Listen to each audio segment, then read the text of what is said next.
Dutch iris at growplants.org. So this Dutch iris is already 15 years old, the bulb. Actually, the mother bulb was 15 years old. I started to grow it, and I actually forgot it in my garden because I had here a mango tree that covered it. And after a few years, my mango tree got disease after, I don't know, 10 years. So the first year we had all this area full of Dutch iris. There is varieties of color, and you have blue, purple, yellow, white, and it's more than one color, so it's variety, and it's very beautiful, and the requirements are not very high. Mostly I just put them. There is also maroon and orange, I forgot colors. And the requirement it's only to be well drained soil and enough sun in order to bloom. So it was shady here, so it didn't bloom and it didn't grow for a lot of years, or at least 10 years I didn't see one flower. And now when we don't have this mango tree, unfortunately, it was good mango,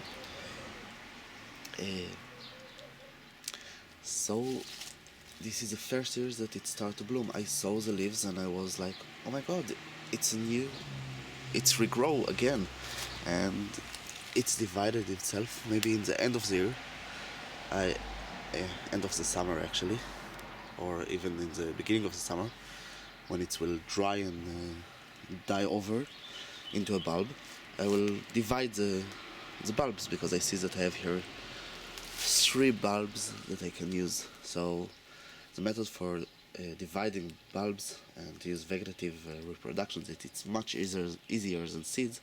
It just when it's die over, to take the bulb after a while and divide it and just replant it in another location. So I will move it out of here in order to have much more beautiful flowers next year. And I actually very fond of iris. I have a few kind of iris in my garden, and this is not one of my favorite, I have to admit, but this is very beautiful one. I like it, it's very unique.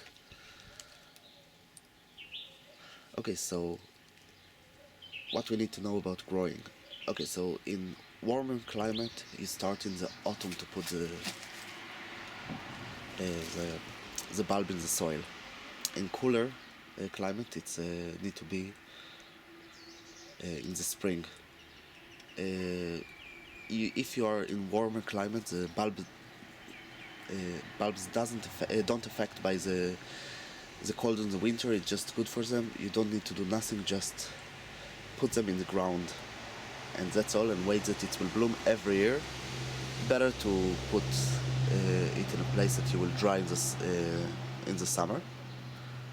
Prefer, but this area is not dried in the summer and it's growing well here, so there isn't a problem so much. In colder climate, not always the bulb can survive the cold winter, so you need to take the bulb out in the autumn, and in order to protect it, just keep it in a dry, dark place until the spring that you need to plant it. It doesn't require so much water. The plant gets a little water here, not enough even. Blooming season, again, here we are in the spring, we have and in a cooler climate it will be in the end of the spring. Summer, this is actually, we are in the beginning of the spring, so it's quite impressive. Unfortunately, I have just one flower this year. I forgot about it. I walk more on other plants than this plant, and this is great plants to plant in your garden. Again, doesn't require much. So pruning, mostly it's in the end of the season. I don't recommend to prune if you need to take the bulb out of the soil, because then it's harder to find where was the bulb. And I mark it usually, and if you forget to mark it, so it's harder, you need to dig and everything just to take it out. That's all from growplants.org. I will show you all around this beautiful flower. sorry, my leg is in the picture. Yeah, this is actually quite a beautiful flower, very impressive, I love it. So again, that's all from growplants.org. Don't forget to visit our website, subscribe to this channel, and of course like this video, comment down, or just send a message for any question.